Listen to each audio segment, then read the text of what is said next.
عورت کا صبح واک پر جانا کیسا ہے؟ کیا خواتین روزانہ پردے کے ساتھ صبح صبح واک کرنے جا سکتی ہیں؟ محمد انس حیدرآباد سے۔ خواتین واکنگ کر سکتی ہیں صبح کے ٹائم پہ، بلکہ آج کل تو ضروری ہے کیونکہ گھروں میں رہ رہ کے جسم بڑھ رہے ہیں، فیٹ پیدا ہو رہا ہے اور 10 قسم کی بیماریاں پیدا ہو رہی ہیں، تو خواتین کو بھی پردے میں واکنگ کرنی چاہیے۔ اور بلکہ گورنمنٹ کو چاہیے کہ پارک ایسے بنائے جائیں جو خواتین کے لیے الگ ہوں، مردوں کے لیے الگ ہوں، اور یہ نہیں ہو سکتا تو خواتین کا ایک مستقل ٹائم ہو، یہ بھی نہیں ہو سکتا تو چلے پردے میں چلی جائیں۔ میں نے دیکھا ہے بعض ملکوں میں پرانے انگریز بھی اس کا خیال کرتے تھے کہ خواتین کے لیے پارک ہی الگ ہوتے تھے پہلے زمانے میں، اب تک چلے آ رہے ہیں وہ، لیکن اب یہ رواج ختم ہو رہا ہے۔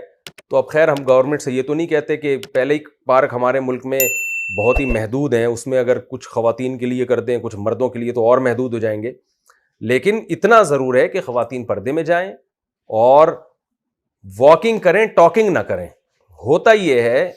کہ میں بھی پارک جاتا ہوں تو ہم نے عموماً خواتین کو دیکھا ہے کہ واکنگ سے زیادہ،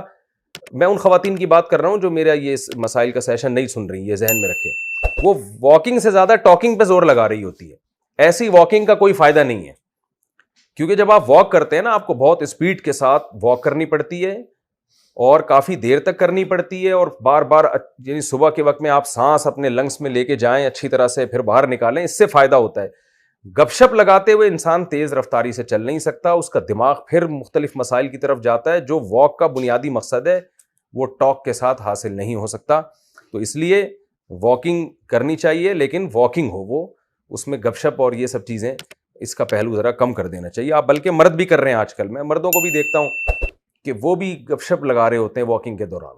بھائی چھوڑ دو، ابھی باتیں بہت کر لی ہیں یار، سارا دن دفتر میں جا کے بھی باتیں کرنی ہے، کام کون سا کرنا ہوتا ہے؟ پھر آپ نے جو ہے وہ ہر وقت باتیں ہی کر رہا ہوتا ہے آج انسان، سونے سے پہلے باتیں، سونے کے بعد باتیں، اور واش روم جانے سے پہلے باتیں، واش روم سے آنے کے بعد باتیں، تو صبح نماز سے پہلے مسجد میں صف میں باتیں کر رہے ہوتے ہیں، سلام پھیرتے ہی پھر باتیں شروع ہو جاتی ہیں، پھر سنتوں کے بعد باتیں تو سارا دن کر رہے ہوتے ہیں۔ تو اب جو آپ نے واک کے لیے ایک ٹائم رکھا ہے، اس میں تمیز سے، تسلی سے واک کریں، اور مردوں کو بھی چاہیے، نہیں میں مردوں کی بات کر رہا ہوں، وہ بھی باتیں کر رہے ہوتے ہیں، تو اس کا فائدہ ہوتا ہے۔ اور جس طرح سے آج کل پارک میں ایسے چل رہے ہوتے ہیں جیسے کوئی بونانزا کا اشتہار آ رہا ہے، اتنے آرام سے لہراتے ہوئے، تو ایسی واک کا کوئی فائدہ نہیں ہوتا، ٹائم ویسٹنگ ہے۔